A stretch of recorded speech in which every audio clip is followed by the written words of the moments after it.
Hello friends, welcome to my channel technical tech. Friends, आज इसरो के एचडीएससी unit जो हरिकोटा आंध्र प्रदेश में है, न्यू रिक्वायरमेंट आउट हो चुका है। आज आप वीडियो को फुल वॉच करिए, जिसमें फुल डिटेल्स नोटिफिकेशन रीड करेंगे, जिससे आप फॉर्म फिलअप करने टाइम गलती ना करें। आप वीडियो को फुल वॉच करिए। चलते हैं अब नोटिफिकेशन पे, देखते हैं क्या क्या है, क्या क्या क्वालिफिकेशन मांगा गया है, क्या जो है कि डॉक्यूमेंट अपलोड करना है और किस किस पोस्ट पे डालना है। तो रीड करते हैं। जैसा कि आप देख रहे होंगे नोटिफिकेशन में, भारत सरकार अंतरिक्ष विभाग जो है कि भारतीय अंतरिक्ष अनुसंधान सतीश धवन अंतरिक्ष केंद्र सार हरिकोटा तिरुपति जिला आंध्र प्रदेश, ठीक, यहाँ से जो है कि इस यूनिट से जो इसरो की जो कि नोटिफिकेशन आउट हो चुका है, जो कि आज से ऑनलाइन स्टार्ट भी हो चुका है। जैसा कि यहाँ पर एडवाइजमेंट नंबर विज्ञापन संख्या HDSC सार अपान भर्ती 02/2023 दिनांक 26/4/2023 यहाँ मेंशन किया गया। आज से ही जो है कि चालू हुआ है। तो आगे देखते हैं क्या क्या इसमें। सतीश धवन अंतरिक्ष केंद्र हरिकोटा, श्री हरिकोटा HDSC सार भारतीय अंतरिक्ष अनुसंधान अंतरिक्ष विभाग भारत सरकार के अंतर्गत भारत का स्पेस पोर्ट और तकनीकी उत्कृष्ट का एक अग्रणी केंद्र है। और 2 नंबर पे यहाँ दिया गया है, सतीश धवन अंतरिक्ष केंद्र सार निम्नलिखित पदों को भरने हेतु ऑनलाइन आवेदन आमंत्रित करता है। यह जो रिक्वायरमेंट निकाली गई है ऑनलाइन ही जो कि फिलअप करना है। और पोस्ट वाइज देखिए यहाँ पर दिया गया है, जैसा कि पद का कूट दिया, मतलब पद कोड दिया गया है यहाँ पर। और अध्ययन का विषय, जिस पद कोड का जो है कि जो सिनेमेटोग्राफी फोटोग्राफी है उस पोस्ट के लिए है। और जो है कि यहाँ रिक्तियों की संख्या दिया गया है। और जो है कि यहाँ आरक्षण विवरण दिया गया है कि वो अनारक्षित का कितनी सीट है, OBC का कितना सीट है, और यहाँ अनिवार्य योग्यता दिया गया है। तो यहाँ पर देखते हैं, पद का नाम है टेक्नीशियन सहायक, स्तर लेवल 7 है। इनका पेमेंट जो है कि 44,900 से 1,42,400 रुपये तक है। और इसमें जो है कि सिनेमेटोग्राफी फोटोग्राफी, इसमें 2 पोस्ट के लिए निकाली गई है, जिसमें अनारक्षित का 1 सीट है, अनुसूचित जात का 1 सीट है। और इसमें क्या योग्यता मांगी गई है, मान्यता प्राप्त विश्वविद्यालय संस्थान से सिनेमेटोग्राफी फोटोग्राफी में प्रथम श्रेणी डिप्लोमा होना चाहिए यहाँ पर। और नेक्स्ट पोस्ट पे चलते हैं। नेक्स्ट पोस्ट पे यहाँ जो है कि 3 नंबर पे दिया गया, पोस्ट कोड पे 3 नंबर पे इसमें इलेक्ट्रिकल इंजीनियरिंग, इलेक्ट्रिकल एवं इलेक्ट्रॉनिक्स इंजीनियरिंग में पोस्ट पे निकाली गई, जिसमें 2 पोस्ट है। अनारक्षित का 1 है, आर्थिक रूप से निर्बल वर्ग EWS का 1 है। उपरोक्त पदों में से एक पद चिन्हित दिव्यांग व्यक्तियों के लिए है या बहरापन के लिए बैकलॉग रिक्त है। पिछली भर्ती का 1 सीट है इसमें। और इसमें योग्यता मांगी गई है, मान्यता प्राप्त विश्वविद्यालय संस्थान से इलेक्ट्रिकल इंजीनियरिंग, इलेक्ट्रिकल एवं इलेक्ट्रॉनिक्स इंजीनियरिंग में प्रथम श्रेणी डिप्लोमा। और नेक्स्ट चलते हैं। नेक्स्ट में यहाँ जो है कि पद कोड 04 है, इलेक्ट्रॉनिक्स एवं संचार इंजीनियरिंग, रिक्तियों की संख्या 2 है, अनारक्षित 1 सीट है, अनुसूचित जात 1 सीट है। इसमें भी जो है कि first division diploma and electronics and communication engineering form required university institute से होना चाहिए, विश्वविद्यालय या संस्थान से होना चाहिए। और नेक्स्ट पोस्ट पे निकाली गई है, जैसा कि यहाँ पद कोड है 5 नंबर, इलेक्ट्रॉनिक्स एवं इंस्ट्रूमेंट से 1 सीट के लिए निकाली गई, जिसमें अनारक्षित का 1 सीट है, मान्यता प्राप्त विश्वविद्यालय या संस्थान से इलेक्ट्रॉनिक्स एवं इंस्ट्रूमेंट इंजीनियरिंग में प्रथम श्रेणी में डिप्लोमा होना चाहिए। और नेक्स्ट पोस्ट पद कोड 6 है, इसमें पोस्ट कोड 6 है। पद है यांत्रिक इंजीनियरिंग, मैकेनिकल इंजीनियरिंग, जिसमें 5 पोस्ट पे निकाली गई है। अनारक्षित की 2 सीट है, अनुसूचित जात की 1 है, यह बैकलॉग रिक्त है। अनुसूचित जनजात की 1 है, आर्थिक रूप से EWS के लिए 1 है। और इसमें मान्यता प्राप्त विश्वविद्यालय संस्थान से यांत्रिक इंजीनियरिंग में प्रथम श्रेणी डिप्लोमा होना चाहिए। और नेक्स्ट पे चलते हैं। नेक्स्ट पे इसमें नेक्स्ट पद कोड है 07, जिसमें कि अध्ययन का विषय है कंप्यूटर विज्ञान। पद का जो है कि पद है कंप्यूटर विज्ञान। और जो रिक्तियों की संख्या इसमें 3 है। यह जो पद का नाम है वैज्ञानिक सहायक, स्तर 7 है, 44,900 से 1,42,400 है। इसमें जो अनारक्षित का 1 है, अनुसूचित जात का 1 है, EWS का 1 है। मान्यता प्राप्त विश्वविद्यालय या संस्थान से मुख्य विषय कंप्यूटर विज्ञान के साथ प्रथम श्रेणी में BSc होना चाहिए। और 08 पद कोड है, इसमें भौतिकी पर है। इसमें रिक्तियों की संख्या 2 है, अनारक्षित का 1 है इसमें सीट, अनुसूचित जात का 1 है।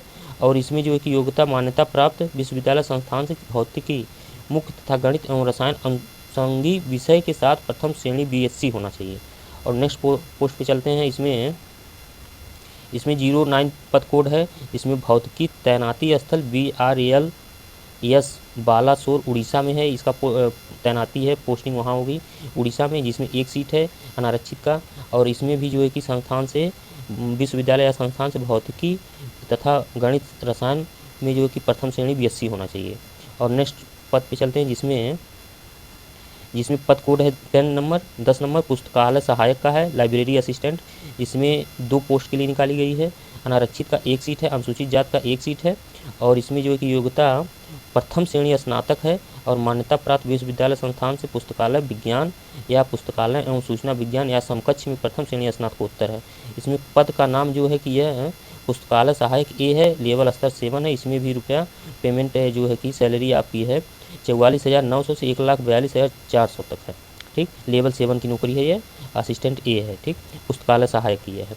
इसमें जो एक प्रथम श्रेणी स्नातक मान्यता प्राप्त विश्वविद्यालय संस्थान से पुस्तकालय या विज्ञान या पुस्तकालय एवं सूचना विज्ञान या समकक्ष में प्रथम श्रेणी से स्नातकोत्तर होना चाहिए, प्रथम श्रेणी से।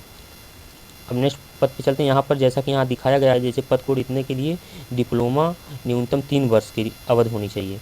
जो पद कोड यहाँ 03, 02, 04, 05 है, 06, उसके लिए डिप्लोमा 3 वर्ष के लिए। और यहाँ सेकंड नंबर में दिया गया पद कोड 0 से 2 तक के लिए चिन्हित दिव्यांगता वाले व्यक्ति PW अभ्यर्थी के लिए समस्त कार्यतम आवश्यक ST BN RWSEH है। और नंबर 3 पर दिया गया पद कोड संख्या 10 के लिए चिन्हित दिव्यांगता वाले व्यक्ति PWD अभ्यर्थियों के संबंध में कार्यात्मक आवश्यकताएं ST WSE RWHMF है। और यहाँ नेक्स्ट चलते हैं, पद कोड यहाँ दिया गया है 11 नंबर। इसमें पद है रसायन और इसमें रिक्तियों संख्या 10 है। अनारक्षित का 5 सीट है, अन्य पिछड़ा वर्ग का OBC का जो 3 सीट है, EWS का 2 है। और जो है कि इसमें दिव्यांग के लिए 1 सीट यहाँ पर रखा गया है 12 फन के लिए। और यहाँ पर HSLC या SSC पास प्लस NCVT से निम्नलिखित ट्रेड में से किसी एक में ITI या NTC या NAC रसायन या प्रचालक रसायन या यंत्रक मैकेनिक रसायन या अनुरक्षण मैकेनिक रसायन संयंत्र प्रयोगशाला सहायक रसायन होना चाहिए।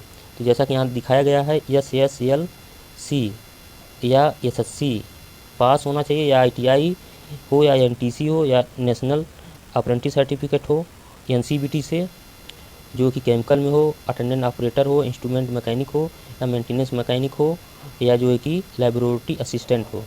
नेक्स्ट पद पे चलते हैं। जैसा कि यहाँ दिखाया जा रहा है, यह जो है कि पद का नाम है टेक्नीशियन B स्तर 3 का है, लेवल 3 का, जो है कि 21,700 से 69,100 रुपये सैलरी है। इसमें रसायन पद कोड है 12, रसायन PCR इकाई रासायनिक के लिए चिन्हित। और इसमें 1 पद है, अनारक्षित का 1 है। इसमें भी जो है कि 10th पास है। NCVT से निम्नलिखित ट्रेडों में से किसी एक में से ITI होना चाहिए, रसायन से, परिचालक से, यंत्र मैकेनिक रसायन से, अनुरक्षण मैकेनिक रसायन संयंत्र से या प्रयोगशाला सहायक रसायन से।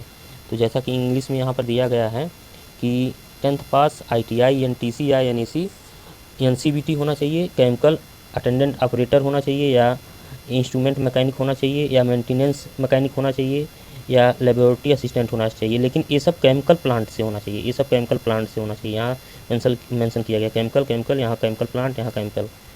और नेक्स्ट पे चलते हैं। नेक्स्ट पे यहाँ कुछ है पद कोड 13 इलेक्ट्रीशियन का है, जिसमें 6 पोस्ट है।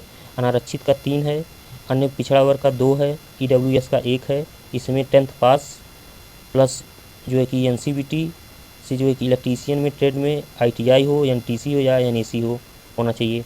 और पद कोड 14 में जो है कि इलेक्ट्रीशियन में यहाँ जो है कि यूनिट दिया गया है, जहाँ पर आपको जो कि पोस्टिंग होगी इलेक्ट्रीशियन में 02 सीट है, इसमें 2 ठो। अनारक्षित का 1 है और आर्थिक रूप से 1 है, EWS वालों के लिए 1 है। इसमें भी 10th मांगा गया है पास, और इलेक्ट्रीशियन ट्रेड में ITI या NTC या NAC होना चाहिए पास। और नेक्स्ट चलते हैं, इसमें नेक्स्ट पद कोड दिया गया 15, इसमें फीटर के लिए है। इसमें ये देखिए यहाँ पर दिखाया गया है पद का नाम टेक्नीशियन बी स्तर 3 लेवल 3 और 21,700 से 69,100 रुपये तक पेमेंट है इसमें सैलरी। इसमें टोटल पोस्ट 17 निकाली गई फिटर के लिए। इसमें अनारक्षित के लिए 8 सीट है, अन्य पिछड़ा वर्ग के लिए 6 सीट है, एक बैकलॉग रिक्त है, आर्थिक रूप से निर्बल वर्ग EWS के लिए 3 है। और यहाँ पर दिखाया जा रहा है जैसा योग्यता मांगा जा रहा है कि 10th पास होना चाहिए, SSC पास या NCVT से फिटर ट्रेड में ITI या NTC या नेशनल अप्रेंटिस सर्टिफिकेट। और यहाँ लिखा गया उपरोक्त पदों में से 2 पद चिन्हित दिव्यांगता वाले व्यक्ति बहरापन के लिए है। ठीक, और नेक्स्ट आगे चलते हैं। नेक्स्ट पोस्ट पे दिया गया है पोस्ट कोड 16 है, जिसमें फिटर PCRI रासायनिक PCR इकाई रसायनी के लिए चिन्हित है। और 2 पद के लिए निकाला गया है, जिसमें अनारक्षित का 1 सीट है, EWS का 1 सीट है। इसमें 10th पास NCVT से फिटर ट्रेड में ITI NTC या NAC। और 17 पद कोड पे निकाला गया है मशीनिस्ट के लिए, जो कि 3 सीट है, जिसमें अनारक्षित का 2 है, EWS का 1 है। इसमें 10th पास SSC पास या 10th पास कहिए, मशीनिस्ट ट्रेड में जो है कि ITI होना चाहिए। यहाँ पर भी फिटर ट्रेड से ITI होना चाहिए, और इसमें भी मशीनिस्ट ट्रेड में ITI होना चाहिए, चाहे NTC चाहे NAC। और यहाँ पर भी देखिए पद कोड 18 है, जिसमें इलेक्ट्रॉनिक मैकेनिक है, पद कोड 13 है, पोस्ट रिक्तियों संख्या 13 है, इसमें पद कोड 18 है, रिक्तियों संख्या 13 है। और इसमें जो है कि अनारक्षित का 6 है इलेक्ट्रॉनिक मैकेनिक का, अन्य पिछड़ा वर्ग का 5 है, एक बैकलॉग रिक्त है। इसमें भी 10th पास इलेक्ट्रॉनिक मैकेनिक ट्रेड में ITI होना चाहिए, NTC या NAC से। और इसमें जो है कि उपरोक्त पदों में से एक पद चिन्हित दिव्यांगता वाले व्यक्ति बहरापन के लिए है, बैकलॉग रिक्त। अब जो है कि जैसा कि यहाँ इसमें भी देखिए पद कोड जो 19 है, इसमें डीजल मैकेनिक का है, जो है कि 3 पद के लिए निकाला गया है, अनारक्षित 2 है, अन्य पिछड़ा वर्ग का 1 है। और इसमें भी 10th पास होना चाहिए, और ITI जो है डीजल मैकेनिक से होना चाहिए, चाहे अप्रेंटिस चाहे जो कि NAC चाहे नेशनल ट्रेड सर्टिफिकेट होना चाहिए मैकेनिक डीजल मैकेनिक से। और यहाँ पद कोड 20 है, यंत्र मैकेनिक से के लिए निकाला गया, जिसमें जो है कि 1 सीट है, और अनारक्षित का 1 सीट है। इसमें 10th पास चाहिए, और NCVT से यंत्र मैकेनिक ट्रेड में ITI या NTC या NAC होना चाहिए मैकेनिक ट्रेड से। और यहाँ प्लम्बर के लिए निकाला गया है, पद कोड है 2102, रिक्तियाँ निकाली गई है 2 सीट के लिए, जिसमें अनारक्षित 1 है, अन्य पिछड़ा वर्ग के लिए 1 है। इसमें भी 10th पास मांगा गया है, और प्लम्बर ट्रेड में ITI या NTC सर्टिफिकेट होना चाहिए प्लम्बर से, NCVT से। और यहाँ पर पद कोड 22 है, यहाँ पर अध्ययन सामग्री पंप प्रचालक सह मैकेनिक के लिए निकाला गया है, रिक्तियों संख्या 7 है, अनारक्षित का जो है कि 3 है सीट, अन्य पिछड़ा वर्ग का 3 है, एक बैकलॉग रिक्त है, अनुसूचित जनजाति 1 है। और इसमें भी जो है कि 10th पास होना चाहिए, पंप प्रचालक सह मैकेनिक ट्रेड में ITI होना चाहिए, पंप प्रचालक सह मैकेनिक ट्रेड में जो है कि आपका NCVT से ITI होना चाहिए, चाहे नेशनल अप्रेंटिस सर्टिफिकेट होना चाहिए NCVT से। और यहाँ पद कोड जो है 23 में भारी वाहन चालक लाइसेंस धारी डीजल मैकेनिक, जो कि 3 सीट के लिए निकाला गया है। इसमें अनारक्षित 2 सीट है, और 1 सीट OBC का है। और यहाँ 10th पास जो है कि डीजल मैकेनिक ट्रेड में ITI NTC या NAC तथा भारी वाहन चालक का मान्य लाइसेंस होना चाहिए। ठीक, और नेक्स्ट पद है 24 नंबर पद कोड है, इसमें प्रशीतन एवं वातानुकूलित RAC के लिए जो है कि वातानुकूलन 1 पद के लिए निकाला गया है। इसमें अनारक्षित का 1 सीट है, 10th पास है। इसमें NCVT से RAC से जो ITI होना चाहिए NCVT से। और नेक्स्ट पद पे चलते हैं, जैसा कि यहाँ जो है कि पद का नाम है ड्राफ्ट्समैन B स्तर 3, 21,700 से 69,100 रुपये पेमेंट मिलेंगे। इसमें पद कोड है 25 सिविल का है, जिसमें 2 पद हैं, 2 सीट के लिए निकाली गई है, जिसमें अनारक्षित 1 सीट है, अन्य पिछड़ा वर्ग के लिए 1 सीट है। और उपरोक्त पदों में से एक पद चिन्हित दिव्यांगता वाले व्यक्ति बहरापन के लिए है। और इसमें योग्यता जो मांगी गई है वह 10th पास है, यहाँ लिखा गया SSLC या SSC पास, और ITI या NTC या NAC national apprentice certificate, draftsman civil trade form NCVT से, ठीक। और नेक्स्ट पद कोड है 26। इसमें यांत्रिक मैकेनिकल के लिए निकाली गई है, जिसमें 1 सीट है, अनारक्षित का 1 सीट है।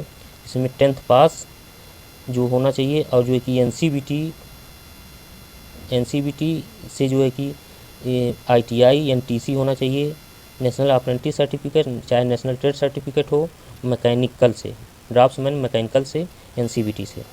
और यहाँ नीचे लिखा गया है पद कूट संख्या 11 से 26 से में अधिसूचित रिक्तियों में से 10 रिक्तियाँ भूतपूर्व सैनिकों के लिए आरक्षित हैं, ठीक। और नीचे यहाँ फिर नोट में लिखा गया है कि पद कूट संख्या 11 से 24 के लिए चिन्हित दिव्यांगता वाले व्यक्ति PWD अभ्यर्थियों के संबंध में कार्यात्मक आवश्यकताएं SST BN, ये जो पोस्टिंग के लिए निकाला गया है, इस विभाग में पोस्टिंग होगी। वहाँ पर सतीश धवन के सेंटर में अलग अलग यूनिट होगी, उसमें भी ना उप डिवीज़न होंगे, तो उसमें के लिए निकाला गया। और पद 2 नंबर पर निकाला गया है कि नोट में लिखा गया पद कूट संख्या 25 से 26 के लिए चिन्हित दिव्यांगता वाले व्यक्ति PWD अभ्यर्थियों के संबंध में कार्यात्मक आवश्यकताएं SST BN EL KC MF RWU SEHC है। और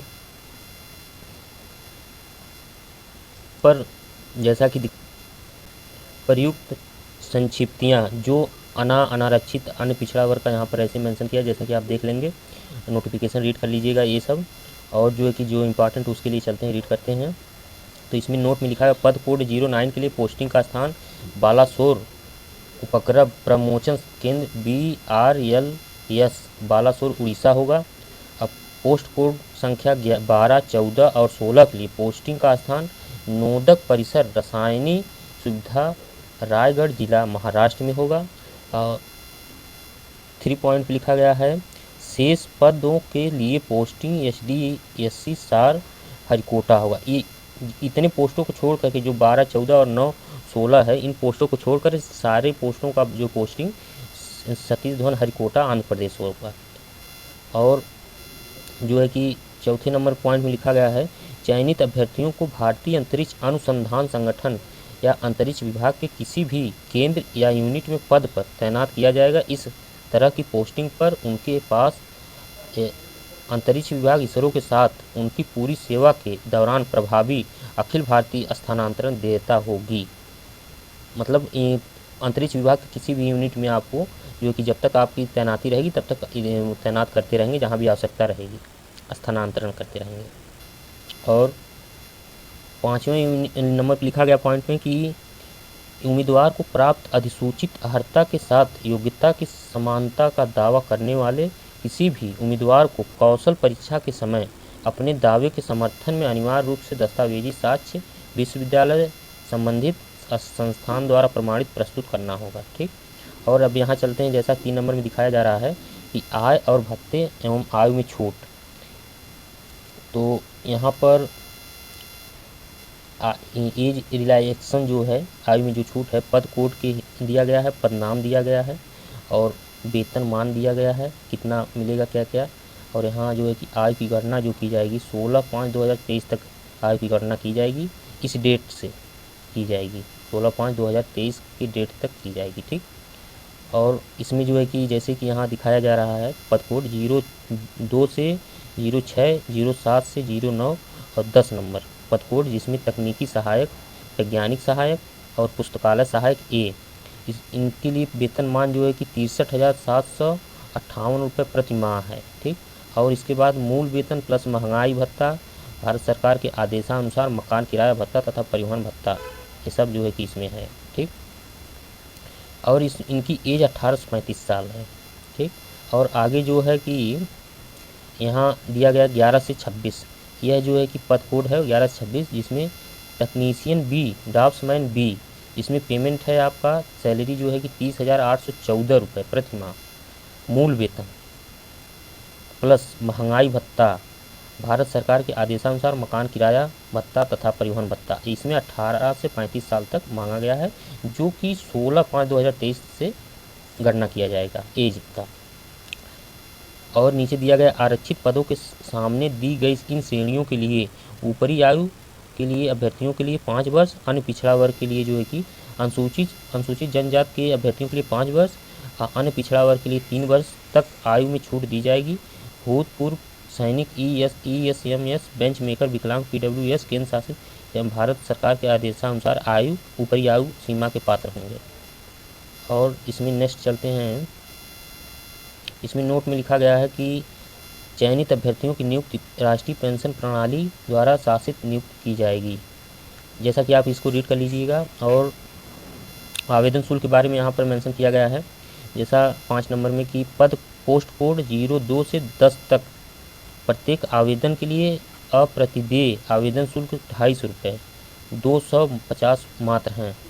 हालांकि शुरू में सभी कर्मचारियों के लिए समान रूप से 750 रुपये प्रत्येक आवेदन की प्रक्रिया शुल्क है। जो इतने 02 से 010 तक पद कोड के लिए हैं कैंडिडेट, उनके लिए जो 750 रुपये लगेंगे आवेदन भरते समय। और एग्ज़ाम, अगर यहाँ पर नीचे लिखा गया प्रक्रिया शुल्क केवल उन अभ्यर्थियों के लिए प्रतिदेय होगा जो लिखित परीक्षा में हाजिर होंगे, जैसा कि नीचे है।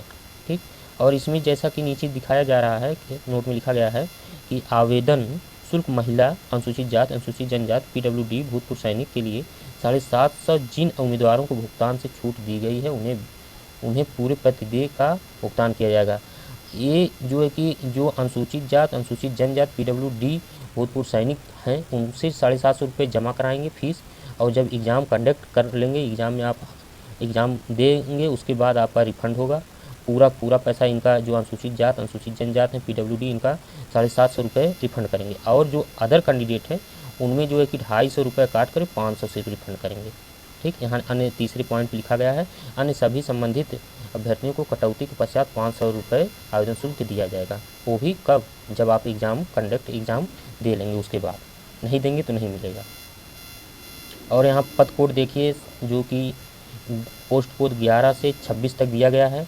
इसमें क्या क्या है? इसमें जो है कि प्रत्येक आवेदन के लिए अप्रतिदेय आवेदन शुल्क 100 रुपये मात्र है। ठीक। हालांकि शुरू में सभी कर्मचारियों के लिए समान रूप से 500 रुपये फॉर्म भरते समय आपसे शुल्क लिया जाएगा। प्रक्रिया शुल्क केवल उन अभ्यर्थियों के लिए प्रतिदेय होगा जो लिखित परीक्षा में हाजिर होंगे, जैसे नीचे दिया गया है। और नीचे क्या क्या दिया गया है? नीचे दिया गया है आवेदन शुल्क महिला, अनुसूचित जाति, अनुसूचित जनजाति, PWD, भूतपूर्व सैनिक के लिए 500 रुपये उन जिन अभ्यर्थियों को भुगतान से छूट दी गई उन्हें पूरे प्रतिदेय का भुगतान किया है। जो पद संख्या 11 से 26 है, इसमें 500 रुपये फॉर्म शुल्क हैं। और जो है कि कैंडिडेट इसमें एग्ज़ाम बैठे होंगे, कंडक्ट एग्ज़ाम देंगे, उनको जो है कि महिला और अनुसूचित जाति, अनुसूचित जनजाति, PWD, भूतपूर्व सैनिक के लिए 500 रुपये रिफंड होगा। और जो जैसा कि यहाँ दिखाया गया, अन्य सभी संबंधित अभ्यर्थियों को कटौती के पश्चात 400 रुपये आवेदन शुल्क दिया जाएगा। तो आपको जो अन्य जैसे अनारक्षित हैं और अन्य पिछड़ा वर्ग कैंडिडेट हैं, तो उनको जो है कि 400 रुपये रिफंड ही होगा। 100 रुपये वो अपने पास रख दें, वो नहीं देंगे। लेकिन कब देंगे 400? जब आप एग्ज़ाम में बैठेंगे तब। और यह जो है कि पेमेंट का जो प्रक्रिया शुल्क ऑनलाइन द्वारा है, डेबिट कार्ड, इंटरनेट बैंकिंग के माध्यम से भर सकते हैं। यदि अभ्यर्थी लेन देन असफलता के कारण शुल्क का भुगतान देय तिथि या समय के अंदर नहीं कर पा रहे हैं, तो वे इस शुल्क को आवेदन पंजीकरण की दिनांक 17/5/2023 को 5 बजे तक अंतिम तिथि के अगले दिन ऑनलाइन नियुक्ति पोर्टल में उपलब्ध किसी भी भुगतान की विधि को स्वीकृत नहीं किया जाएगा। इतने 17/5/2023 शाम को 5 बजे के बाद यह कोई भी पोर्टल पे शुल्क नहीं लिया जाएगा। ठीक। और यहाँ पर आगे जैसा कि ऑनलाइन आवेदन पंजीकरण के पश्चात भविष्य के संदर्भ में अभ्यर्थी व्यक्तिगत पंजीकरण पुष्टिकरण फॉर्म डाउनलोड कर सकता है, जिसमें अभ्यर्थी का नाम, पंजीकरण संख्या, विज्ञापन संख्या तथा पोस्ट कोड दिया जाता है। ठीक। और यहाँ दस्तावेज में दिया गया है कि जैसा कि दस्तावेजों को अपलोड करना, क्या क्या अपलोड करना है। अभ्यर्थियों को ऑनलाइन पोर्टल में स्पष्ट चित्र स्कैन किए गए निम्नलिखित दस्तावेजों को प्रतियां अपलोड करना आवश्यक है। ऐसा न करने पर आवेदनों पर विचार नहीं किया जाएगा। नंबर 1, हाल ही में लिया गया पासपोर्ट आकार का रंगीन चित्र। हाल ही में लिया गया रंगीन चित्र है, वो भी जो है कि JPG फॉर्मेट में हो तथा 6 माह से पुराना ना हो। 2 नंबर में लिखा गया है कि JPG फॉर्मेट में हस्ताक्षर होना चाहिए। आकार 20 KB तक ही होना चाहिए। इसके आयाम 200 × 50 पिक्सल का होना चाहिए। और जो यहाँ पर है फ़ोटो का जो है कि 110 × 140 पिक्सल होना चाहिए। नंबर 3 पॉइंट पे क्या मेंशन किया गया है कि प्रक्रिया शुल्क का अनुसूचित जात, अनुसूचित जनजाति, विकलांगता, भूतपूर्व सैनिकों को प्रमाण पत्र जो लागू होता है प्रस्तुत करने पर पूर्ण प्रतिदाय वापस किया जाएगा, कोई एक प्रमाण पत्र हो। ठीक। ऑनलाइन आवेदन भरते समय यह सलाह दी जाती है कि उपरोक्त बताए गए सभी दस्तावेज पहले से तैयार रखें ताकि अपलोड करते समय किसी भी प्रकार की असुविधा न हो। नोट में लिखा गया है अपलोड किया गया फ़ोटो पूरी तरह स्पष्ट हो ताकि अभ्यर्थी पहचान में आ सके, साथ ही अपलोड किया गया हस्ताक्षर स्पष्ट एवं पढ़ने योग्य हो। ऑनलाइन आवेदन में इन आवश्यक विषयों की असफलता के कारण अभ्यर्थीता को रद्द किया जा सकता है। बी नंबर में लिखा गया है कि पॉइंट पे कि आवश्यक दस्तावेजों के बिना अपलोड करके प्रस्तुत किए गए आवेदन अमान्य होंगे। ई नंबर में लिखा गया अभ्यर्थियों को जब कभी भी बुलाया जाए तो निर्धारित शैक्षिक योग्यता के संबंधित विवरणों के प्रमाण पत्र प्रस्तुत करने होंगे। जाति प्रमाण पत्र, आर्थिक कमजोरी वर्ग EWS के लिए आय तथा संपदा प्रमाण पत्र, भूतपूर्व सैनिक के लिए मुक्त प्रमाण पत्र तथा कार्य मुक्त प्रमाण पत्र NOC, PWD अभ्यर्थियों के लिए विकलांगता प्रमाण पत्र प्रस्तुत करना होगा। ई नंबर में लिखा गया अपलोड किए गए दस्तावेजों की कौशल परीक्षा के समय जांच होगी तथा मात्र लिखित परीक्षा या कौशल परीक्षा में उपस्थित होने के लिए प्रवेश करने से वह चयन का पात्र नहीं होंगे। ठीक। और यहाँ आप देखिए चयन प्रक्रिया क्या क्या है। जैसा चयन प्रक्रिया चयन की विधि जो है कि लिखित परीक्षा कौशल परीक्षा होगी। ऑनलाइन आवेदन में दिए गए शैक्षणिक प्रदर्शन और अन्य मानदंडों के आधार पर प्रारंभिक स्क्रीनिंग और केवल स्क्रीनिंग इन उम्मीदवारों को लिखित परीक्षा में बुलाया जाएगा। लिखित परीक्षा इस तरह आयोजित की जाएगी कि अभ्यर्थियों के सैद्धांतिक और व्यवहारिक ज्ञान दोनों को देखते हुए निर्धारित पाठ्यक्रम में उसकी गहरी पैठ की जांच की जाएगी। ठीक। और यहाँ परीक्षा बी में यहाँ लिखा बी पॉइंट में परीक्षा स्वरूप तकनीकी सहायक, वैज्ञानिक सहायक, पुस्तकालय A, technician B, draughtsman B के लिए जो है कि 1.5 घंटे में 80 MCQ रहेंगे। वस्तुनिष्ठ प्रश्न जो रहेंगे 80 ठो रहेंगे, जिसमें एक क्वेश्चन का पूर्णांक नंबर 1 दिया जाएगा और 1/3 माइनस मार्किंग है। 1/3 माइनस मार्किंग है और एक क्वेश्चन सही होगा तो 1 नंबर मिलेगा, एक क्वेश्चन गलत होगा तो 1/3 नंबर कट जाएंगे। और कौशल परीक्षा के लिए 100 नंबर दिए होंगे। 100 नंबर का कौशल परीक्षा क्वालिफाई नेचर का होगा। और उत्तीर्णता जो इधर दी गई है नीचे सी नंबर में अनारक्षित अभ्यर्थियों के लिए 80 में से 32 अंक लाना है रिटर्न टेस्ट में। पासिंग क्राइटेरिया दिया गया, पास क्राइटेरिया उत्तीर्णता मानदंड, इसमें रिटर्न में जो है कि अनारक्षित के लिए 80 में से 32 लाना है। और आरक्षित अभ्यर्थियां केवल यदि पद आरक्षित हो तब जो है कि 80 में से 24 अंक लाना है। और स्किल टेस्ट में अनारक्षित के लिए 100 में से 50 अंक लाना है और 100 में से जो आरक्षित कैंडिडेट हैं उनके लिए 100 में से 40 अंक लाना है। ठीक। अब नेक्स्ट चलते हैं। कौशल परीक्षा के लिए जो है कि लिखित लघु सूचना जो है कि शॉर्ट लिस्ट किया जाएगा यहाँ पर। और यह जो है कि कौशल परीक्षा के लिए जो है कि अभ्यर्थियों को कौशल परीक्षा के लिए लिखित परीक्षा में प्रदर्शन के आधार पर मूल्यांकन परिणाम बनाम रिक्तियों के अनुसार अभ्यर्थियों को कौशल परीक्षा के लिए कम से कम 10 अभ्यर्थियों के साथ श्रेणीवार रिक्तियों की संख्या के ये आमतौर पर 1.5 के अनुपात में सूचीबद्ध करके कौशल परीक्षा के लिए बैच में बुलाया जाएगा। ठीक। अब नेक्स्ट में चलते हैं। संभावित निम्नलिखित शहरों में ऑनलाइन कंप्यूटर आधारित CBT माध्यम द्वारा भर्ती के लिए लिखित परीक्षा आयोजित की जाएगी। जैसा कि यहाँ नीचे दिया गया है एग्ज़ाम सेंटर, जैसा आप फॉर्म भरते समय चूज़ कर लेंगे। जैसा कि यहाँ राज्य दिया गया है, यहाँ परीक्षा केंद्र दिया गया, क्रम दिया गया है। तो टोटल कितने दिए गए हैं, टोटल मिला के 22 सेंटर बनाए गए हैं, जो कि आंध्र प्रदेश में है। आंध्र प्रदेश, असम, बिहार, चंडीगढ़, नई दिल्ली, गुजरात, और जो है कि इधर है महाराष्ट्र, उड़ीसा, तमिलनाडु, और नीचे है कर्नाटक, केरल, मध्य प्रदेश, तेलंगाना, उत्तर प्रदेश, उत्तराखंड, हिमाचल प्रदेश, और इधर है पश्चिम बंगाल। यहाँ पश्चिम बंगाल। ठीक। अब यहाँ दिया गया अभ्यर्थी द्वारा चयनित अनुसार परीक्षा शहर का आवंटन पूर्ण रूप से प्रशासनिक आवश्यकताओं के अधीन होगा। यदि चयनित शहर में किसी अभ्यर्थी को समायोजित करना संभव नहीं है तो उसे निकटतम परीक्षा शहर आवंटित किया जाएगा। ठीक, अब नेक्स्ट में है आवेदन कैसे करें। 8 नंबर पे केवल ऑनलाइन आवेदन स्वीकार किए जाएंगे। ऑनलाइन पंजीकरण के लिए HDSC सार की वेबसाइट 26/4/2023 से 10 बजे से 16/5/2023 को शाम 5 बजे तक उपलब्ध रहेगा। पात्र एवं इच्छुक अभ्यर्थी हमारी वेबसाइट इतने पर जाएं तथा उपरोक्त समय सीमा के अंदर अपना ऑनलाइन आवेदन पंजीकृत करें। ठीक, और इसमें के बाद आवेदकों को एक ऑनलाइन पंजीकरण संख्या प्रदान की जाएगी जो कि भविष्य में उपलब्ध हेतु संभाल कर रखी जाए। सही ईमेल ID, मोबाइल नंबर संख्या अनिवार्य रूप से आवेदन में प्रदान की जाए। ठीक, इसमें अब याद रखने योग्य महत्वपूर्ण तिथियाँ। ऑनलाइन पंजीकरण के लिए खुलने की तिथि 26/4/2023 सुबह 10 बजे से। ऑनलाइन पंजीकरण की ये अंतिम तिथि, क्लोजिंग टाइम जो है कि 16 मई 2023 5 बजे। शुल्क भुगतान के लिए अंतिम तिथि 17/5/2023 शाम 5 बजे तक। तो इतना ही जानकारी इम्पोर्टेंट है आपके लिए, जैसा कि आप देख रहे हैं।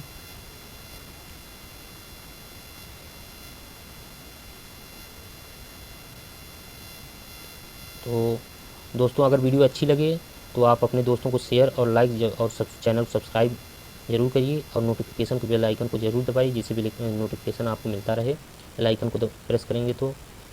धन्यवाद।